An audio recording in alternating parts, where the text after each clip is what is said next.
વિદ્યાર્થી મિત્રો, મારી YouTube ચેનલ પર આપ સૌનું સ્વાગત છે। આજે આપણે સ્ટડી કરીશું બજાર સમતુલા, જેમાં આપણે સ્ટડી કરવાના છે ડિમાન્ડ અને સપ્લાય, મીન્સ કે માંગ અને પુરવઠાની બરાબર સમતુલા, બરાબર।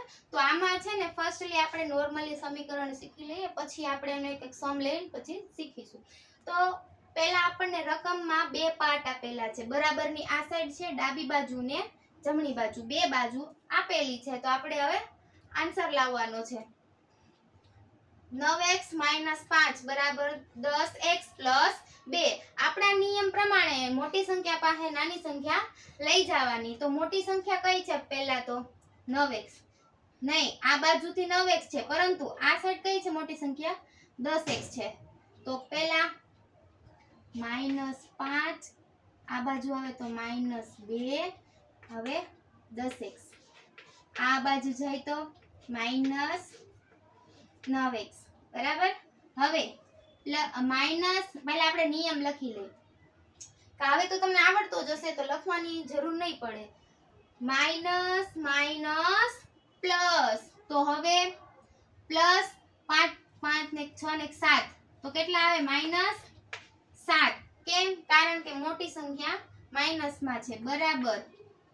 10 માંથી 9 જાય તો ખાલી વધે x, તો x બરાબર -7, બરાબર। આ પહેલો સમ છે। બીજામાં x + 3 બરાબર 4 કૌંસમાં x - 6। તો સૌપ્રથમ શું કરવાનું? કૌંસ છૂટો પાડવાનો। x + 3 બરાબર 4x, 4 × 6, 6 ચોક 24, બરાબર માઈનસ માઈનસના માઈનસ એમનેમ 6 ચોક 24। હવે શું કરવાનું? નાના મોટાનું કરી નાખવાનું। ચાલો પહેલા તો આ બાજુ 4x છે, પછી આ બાજુ -24 છે, બરાબર। તો 4x, આ બાજુ આવે તો માઈનસ, આ બાજુ આવે તો x, પછી આ બાજુ -24, આ બાજુ આવે -3 બરાબર 0, બરાબર। હવે શું કરવાનું છે? માઈનસ માઈનસ કરી નાખી। 4x - x બરાબર 3x, પછી માઈનસ એઝ ઇટ ઇઝ, કારણ કે મોટી સંખ્યા શું છે? માઈનસ છે। તો હવે શું કરવાનું? માઈનસ માઈનસ પ્લસ, તો 25, 26 ને 27 બરાબર 0। હવે 27 ઓલી સાઈડ જાય, 3x બરાબર 27, તો x બરાબર 27/3। હવે શું કરવાનું? 3 9, તો x બરાબર 9। આ તમારો આન્સર આવી ગયો, તમે જોઈ શકો છો।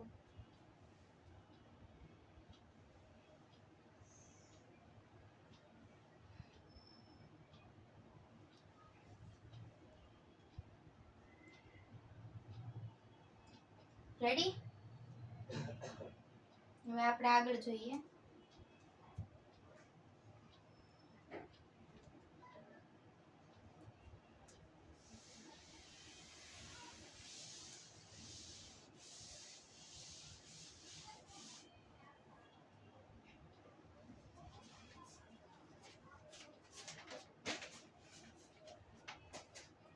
d બરાબર 25 - 3p અને s બરાબર 10 + 3p।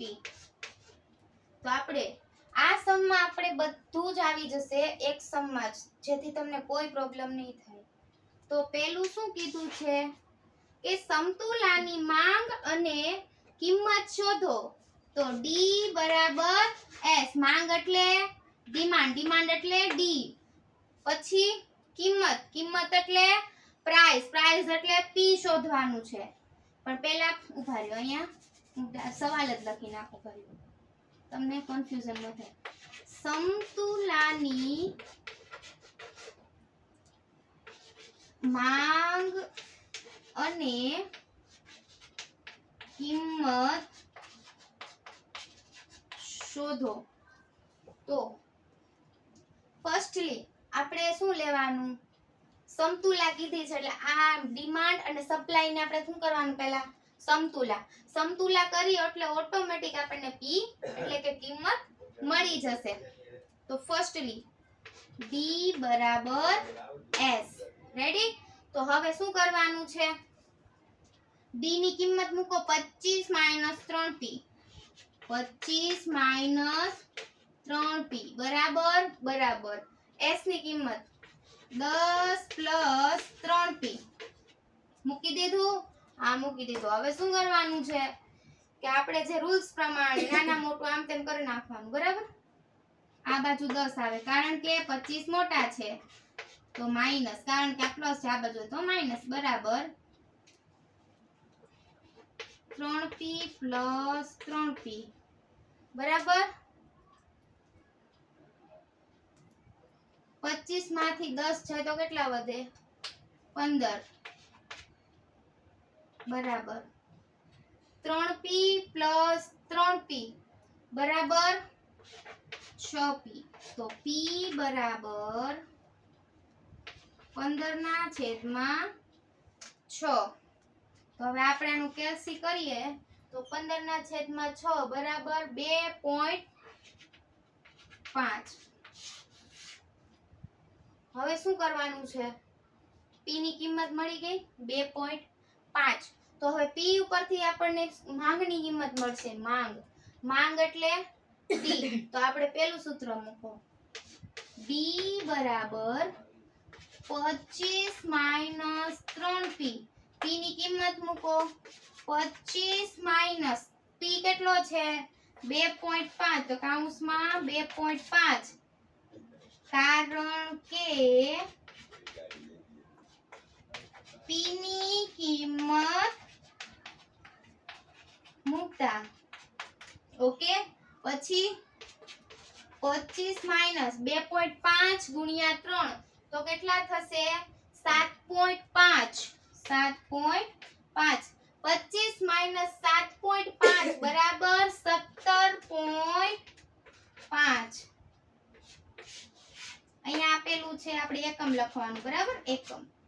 બરાબર, આ પહેલું સોલ્યુશન. બીજું સોલ્યુશન આપણે કરશું પણ પહેલા તમે એકવાર જોઈ લ્યો.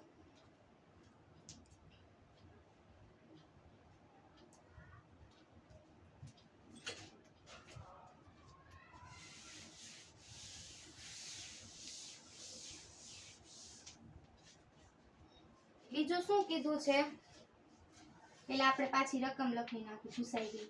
D બરાબર 25 - 3P અને S બરાબર 10 + 3P. તો હવે બીજું શું કીધું છે આપણને, વસ્તુ મફત આપવામાં આવે તો માંગ કેટલી. બરાબર છે, વસ્તુ મફત આપવામાં આવે તો માંગ કેટલી. તો વસ્તુ મફત ક્યારે, મફત એટલે શું કે જ્યારે એની કિંમત કેટલી હોય 0. તો P બરાબર 0. તો આપણને શું શોધવાનું છે, માંગ. તો માંગને શું કહેવાય, ડિમાન્ડ. ડિમાન્ડ એટલે D બરાબર 25 - 3P. P બરાબર 25 - 3 કૌંસમાં પ્રાઇસ કેટલી લેવાની છે 0. તો 25 - 0 કારણ કે 0 ને ગુણાકાર, 0 નો દાખલો તો ગુણાકાર કઈ રીતે કરવો, બરાબર 25. તો આપણે શું આમ આવશે, માટે મફત વસ્તુ આપવામાં આવે તો તેની માંગ કેટલી છે 25 એકમની. અહીંયા એકમ લખવું. રેડી? તમે જોઈ શકો છો. હવે શું એમ કહેવા માંગે છે આપણે જોઈએ આગળ. વસ્તુની કિંમત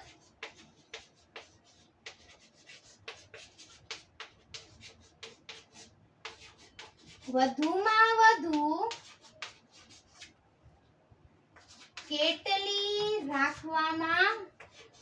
કેટલી રાખી શકાય. તો આ શું કર વસ્તુની કિંમત કેટલી રાખી શકાય તો પણ આપણને પહેલા એની માંગ ખબર હોવી જોઈએ કે વસ્તુની માંગ કેટલી હોવી જોઈએ તો આપણે શું લેવાનું d બરાબર 0 તો d બરાબર આપણે કેટલા લેવાના 0 તો d બરાબર 25 માઈનસ 3p તો d બરાબર કેટલા લીધા 0 તો 25 માઈનસ 3p તો 25 માઈનસ 3p 3p આ બાજુ આવે તો 3p આ બાજુ આવે તો 3p બરાબર 25 તો p બરાબર 25 ના છેદમાં 3 રેડી તો આપણે એનું કેલ્સી કરીએ તો 8.33 પછી શું લખવાનું રૂપિયા કારણ કે આપણે એનું શું જોવાનું છે આમાં કે વસ્તુની કિંમત વધુમાં વધુ 8.33 રૂપિયા રાખી શકાય છે તમે જોઈ શકો છો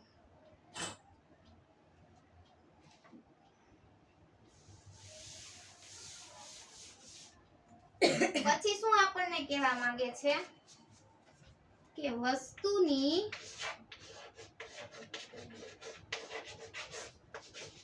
કિંમત 5 હોય તો જો વસ્તુની કિંમત મતલબ કે પ્રાઇસ કેટલી હોય 5 હોય તો હવે આપણે શું કરવાનું છે p બરાબર કેટલા મૂકવાના છે 5 તો d બરાબર 25 માઈનસ 3p d બરાબર 25 માઈનસ 3 તો p ની જગ્યાએ કેટલા મૂકવાના છે p બરાબર 5 તો p 5 પછી d બરાબર 25 માઈનસ 3 પંચા 15 તો d બરાબર કેટલા વધશે 10 તો હવે આમાં શું લખવાનું માટે વસ્તુની કિંમત 5 હોય તો તેની માંગ 10 હોય 10 એકમ